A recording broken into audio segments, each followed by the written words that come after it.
This is question number 14 of exercise 10 chapter number simple interest.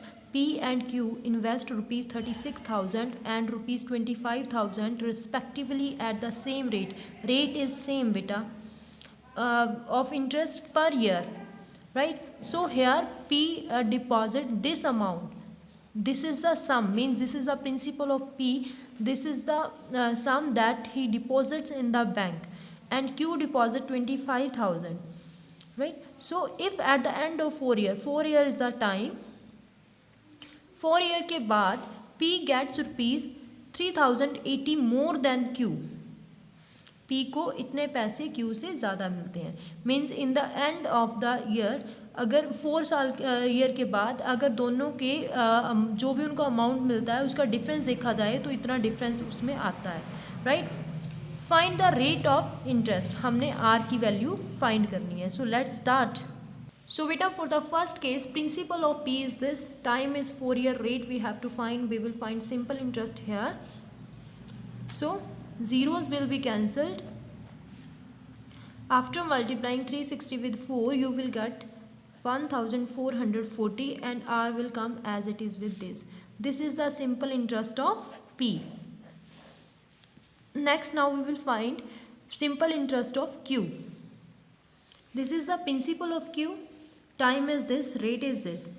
So simple interest will be 25,000 rupees into 4 into R as it is, as we have to find it, over 100. Zeros will be cancelled.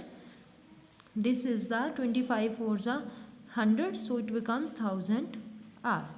अब आप बोलोगे madam ने 100 बोला 1000 लिख दिया, क्योंकि ये zero भी था बेटा, वो भी साथ में लगाना था. This is the simple interest of Q.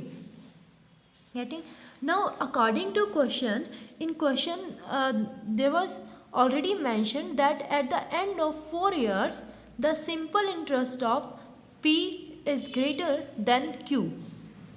उसके अकॉर्डिंग बेटा आप क्वेश्चन को समझने की कोशिश करिए. मीन्स कि अगर मैं P के सिंपल इंटरेस्ट में से Q के सिंपल इंटरेस्ट को सब्ट्रैक्ट करूँगी तो दोनों का डिफरेंस ही सेट कि at the end of 4 years इतने रुपीज़ आता है.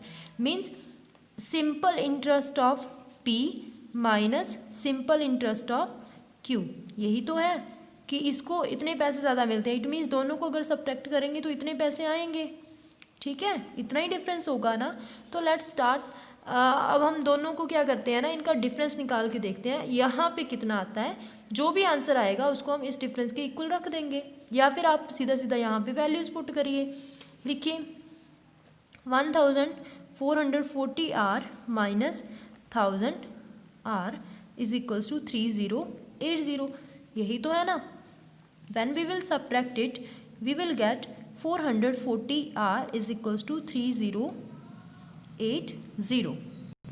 From here we can find the value of R. 3080 as it is, this 440 will divide it. 0 will be cancelled and this will be 44 1s are 44, 44 7s are 308. अभी आप सोचोगे कि ma'am आप क्या पहले से सॉल्व करके रखते हो या आप बहुत जल्दी से आप टेबल कर लेते हो. नहीं बेटा, मैं जस्ट उसको देखती हूँ सिंपली कि इसके एंड में 8 आता है, यहाँ पे 4 है. क्या 4 के टेबल में कहीं पे 8 आएगा? हाँ 2 पे आएगा. ठीक है, 4 2s are 8 होगा. बट अगर मैंने इसको 2 से मल्टीप्लाई करके देखा तो ये तो बनता ही नहीं है बिल्कुल भी, है ना. 308 नहीं बनेगा. फिर मैंने सोचा और किसके साथ 8 आ सकता है, तो मैंने सोचा इसको 7 के साथ आएगा. अब देखो 7 से मल्टीप्लाई करूँगी 28 बनेंगे. 8 यहाँ आ गए, 2 कैरी करूँगी, फिर से 28 बनेंगे, उसमें 2 मैंने ऐड कर लिए तो 30 बन गए. मैं ऐसे देखती हूँ कि क्या ऐसे करके कैंसिल हो सकता है. अदरवाइज 2 से कैंसिल करने जाएंगे तो बहुत मेरे को लगता है लेंथी हो जाता है. तो मैं एक ट्राई ऐसे ही उसको कैंसिल करने के लिए करके देखती हूँ. ठीक है. So we got the answer 7%. That is the required rate. Thank you बेटा.